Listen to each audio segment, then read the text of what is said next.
Welcome to the Teaching Autism and Special Education Community Podcast. Hi, I'm Nikki, a passionate special educator, autism advocate, resource creator with over a decade of experience, and you may know me as the face behind Teaching Autism. This podcast is your go-to place for practical tips, hands-on strategies, and inspiring and funny stories to support special educators all around the world, whether it's building independence, creating engaging lessons, or finding that elusive work-life balance. I'm here to help you thrive inside and outside of the classroom. Let's dive into today's episode and make a difference together.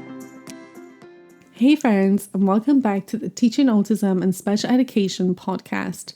I'm Nikki, autism specialist, visual support superfan, and someone who has very strong feelings about one particular practice that is still happening in way too many classrooms, and that is taking away recess. And look, I get it. The student didn't finish their work. They hit another student. They were shouting across the classroom again, and someone suggests, well, they can't have recess now.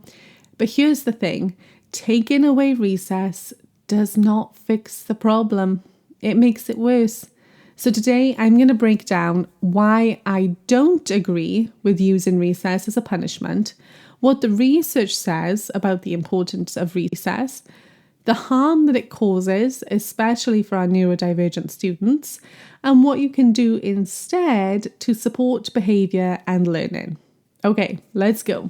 First up, recess is not a reward. It's a need. Let me start by saying this. Recess is not optional. It's not a bribe. It's not a privilege. It's not a sticker chart reward. It is a developmental necessity. Recess is when our students regulate. It's when they reset and move their bodies. It's when they connect with their peers. It's when they build social skills. And it's when they process all of the information that we've just thrown at them all morning. And this isn't just my opinion. The research is crystal clear. I'm going to link in the show notes to a research study that was done that shows that recess is a crucial and necessary component of a child's development, and it should not be withheld for academic or behavioural reasons. Why?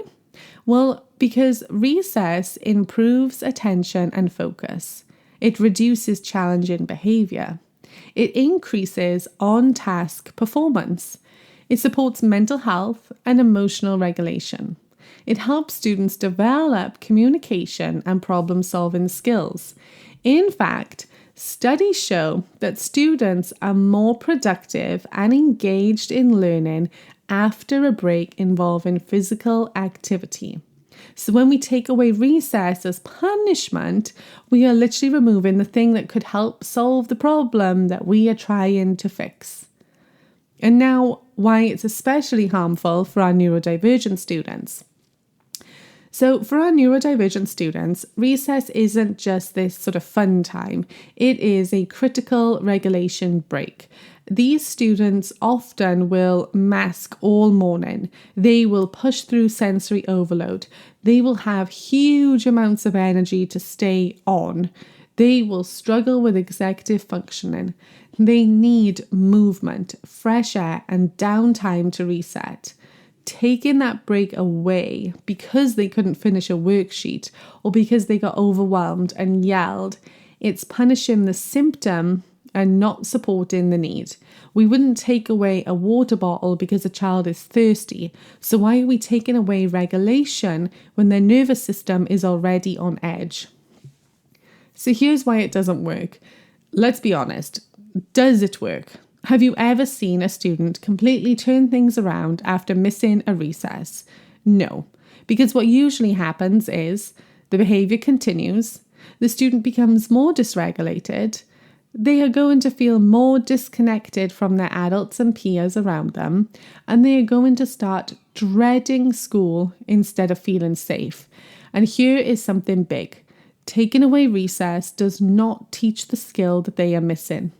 If a child is struggling to complete work, is avoiding tasks, or is acting out, it's almost always because they're lacking something. Maybe a regulation strategy, maybe a communication tool, maybe the underlying academic or executive functioning skills.